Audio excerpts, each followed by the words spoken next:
안녕하세요. 작가와 문학에 대해 얘기하는 써니제입니다. 유익하시다면 구독과 좋아요 눌러주세요. 오늘의 작가는 염상섭입니다. 염상섭은 1897년 8월 30일 한성부 북서 수나방 사제감화 폐계 채부동에서 아버지 염교환과 어머니 경주 김씨 사이에 6형제 중 셋째 아들로 태어났습니다.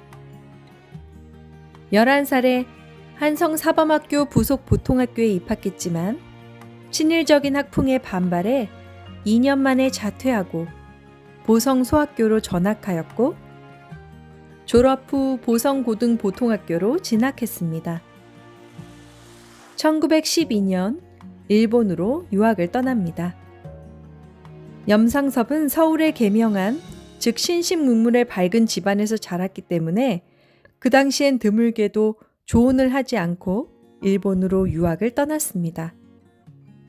결국은 30대까지 총각이었습니다. 지금도 30대 중후반 넘어서까지 결혼을 못하면 그리 좋은 눈으로 보지 않는데 그때 시각에서 보자면 천연기념물에 가깝습니다.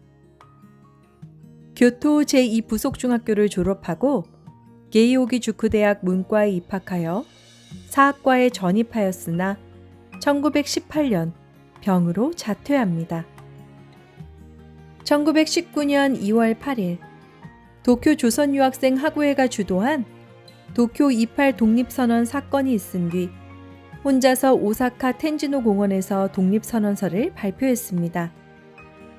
계획적으로 진행됐던 도쿄 독립선언서와는 달리 아무에게도 말하지 않고 발표합니다.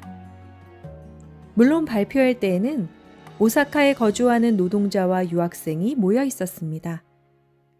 특이하게 독립선언 명의를 제오사카 한국노동자 대표로 했습니다.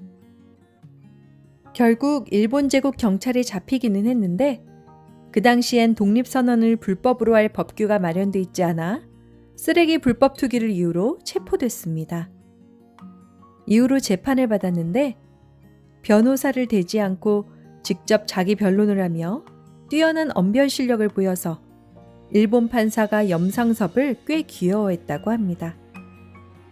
재판정에선 염상섭은 당시 일본 치하에서 조선의 비참함과 현실을 호소하는데 방청객과 판사가 꽤나 감격했고 이때 판사가 염상섭에게 변호사가 되기를 권하기까지 했다고 합니다.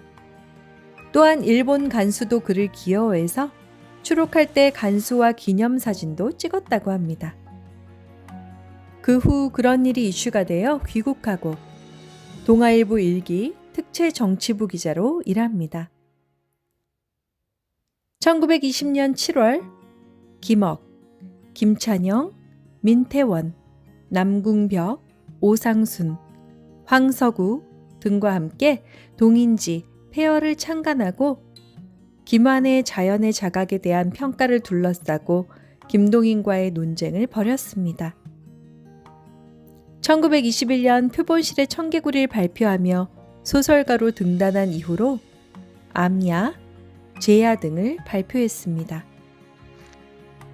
1924년에는 묘지를 발표하였는데 이에 이르러서야 작가의 현실을 바라보는 눈이 안정감과 구체성을 획득하였습니다. 같은 해 폐허 이후를 발간함과 아울러 첫 창작집 해바라기를 출간했습니다. 주간 종합지 동명의 기자를 거쳐 1929년 조선일보 학예부장으로 활동하면서 민족사회운동의 유심적 고찰 등의 평론을 발표하기도 했습니다.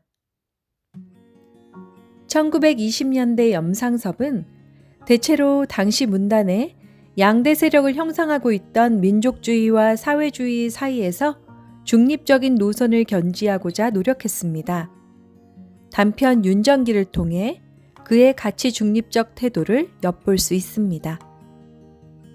1931년 조선일보에 연재된 3대는 식민지 현실을 배경으로 삼으면서 가족 간에 벌어지는 세대 갈등을 그려낸 그의 대표작입니다.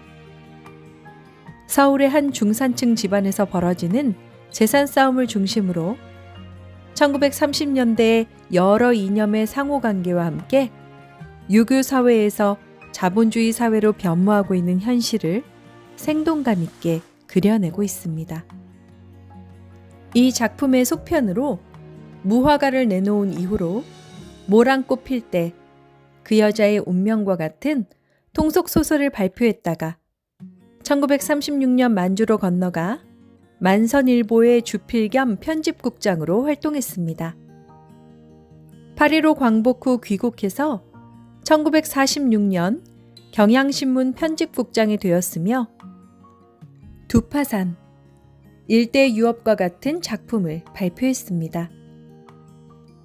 한국전쟁 중에는 한때 해군 소령으로 복무했고 1954년에는 한국전쟁 중에 서울의 모습을 담담하게 그려낸 장편 취우로 서울시 문화상을 수상했습니다.